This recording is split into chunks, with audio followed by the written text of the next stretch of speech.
Many of the most notorious figures in Chinese history were also the most brilliant minds of their era. Some were fluent in multiple languages. Some produced poetry and prose that none could match. Some handled state affairs with a competence far beyond most of their peers. They were not mediocre men. They were often the sharpest, most perceptive readers of human nature in their time. So why was it that in China's imperial power structure, the sharpest and most gifted people so often ended up on that path? Let's start with Heshen. He was one of the most powerful officials of the Qianlong reign, and one of the most staggeringly wealthy men in all of Chinese history.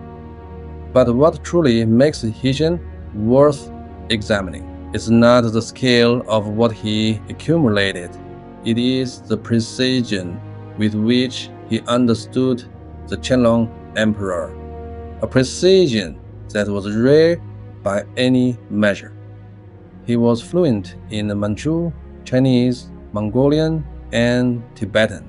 His memory was formidable. His efficiency in handling state affairs was exceptional. All of this was real. But none of this were his most essential ability. His most essential ability was this: he made Qianlong feel at ease. A slight pause in the emperor's speech, a shift in his expression. Heshen would catch it immediately, read what the emperor truly wanted, and respond in exactly the right way. Among the entire court, Qianlong felt that only Heshen truly understood him. That feeling bound a person to the center of power more securely than any record of achievement ever could. Now consider Qianlong. He dominated the court during the Jiajing reign for 20 years.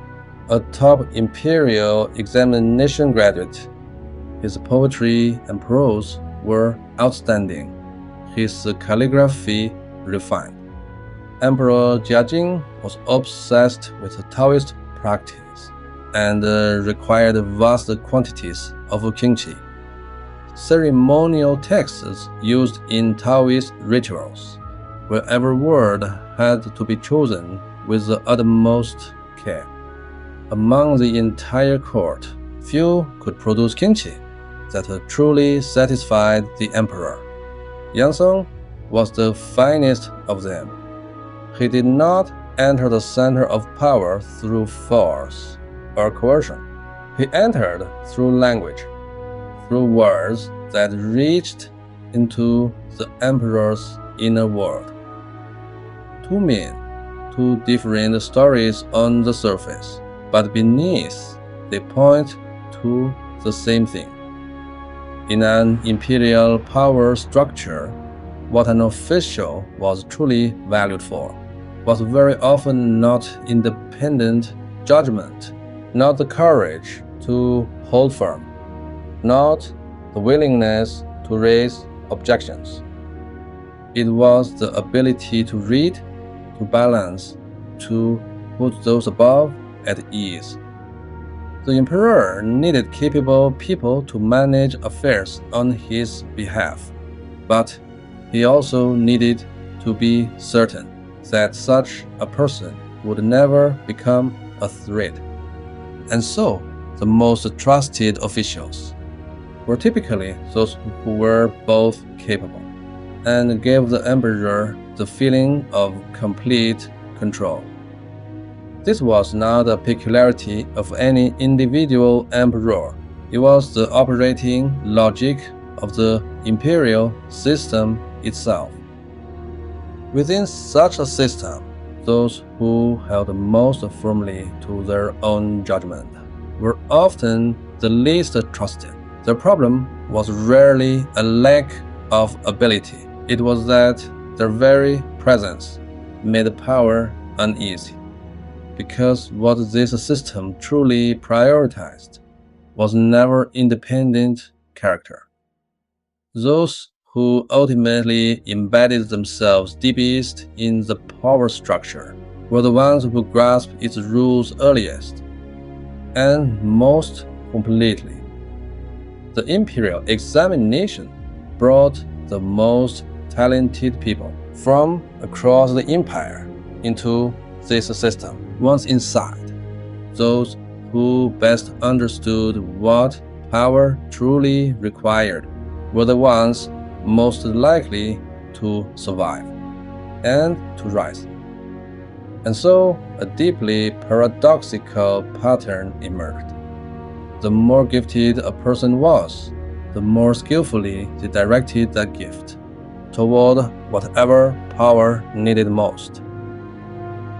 There is a deeper layer still, and a system without stable institutions or clearly defined limits on power. The ability to read people often mattered more than professional competence. To read the emotional state of power, to sense shifts in the minds of those around you, to respond in exactly the right way at every critical moment. These abilities were real hard currency in that era. The most perceptive people had a natural advantage here, and the system itself continuously reinforced and rewarded that advantage. Which is precisely why those who genuinely held to their principles stand out so strikingly in Chinese history. Hairui, Yuqian, Baozheng. The reason these names have been celebrated again and again is not that they were the ones best suited to survive within that system. Quite the opposite. It is precisely because they were never the ones most likely to succeed within it that they appear so rare. When unremarkable people enter the center of power, the most they can do is make the system run less smoothly. What truly deserves reflection is something else entirely. It is those who were sharpest, most skilled at understanding human nature, most attuned to the inner lives of others, who, in the end, took all of that and placed it entirely in the service of power.